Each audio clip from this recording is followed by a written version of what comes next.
আমি ওই বুড়ি চিন্তা আছে মেলা দিন তো ইন্দুরি খোঁজ খবর নিবে এক গাছ দড়ি ফেলাই এই কিছু উঠে আসে নাকি কি ফেলাইছে বাচ্চা দড়ি দড়ি ওই বুড়ি ফেলানির শেষে ওই যে ভয়ঙ্কর একটা ইন্দুর আছে ও তো আর খাদ্য কারখানা নাই ও কার সাথে আর মারামারি খাই ও তো আমি একা দড়ি যেই পাইছে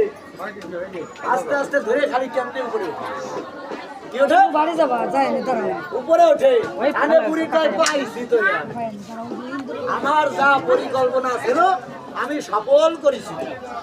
তা তোরে আর আমি আটকায় রাখবো না তোরে দেবো আমার ধান খেতে ছাড়ি কেন দেবো তো ছাড়ি ধান খেতে ছাড়ি দেবো তোর যাইতে বাই যা তো আছে তুই সব কটা রানে ছিঁড়ে ছিঁড়ে খাবি কি খাবি ছিঁড়ে ছিঁড়ে খাবি ওই হিন্দুদের হিন্দু মারতেছে ও আনে ও তোর ওই নিশা হয়ে গেছে ধান খাওয়া নিশা না ওর হয়ে গেছে মাংস খাওয়া নিশা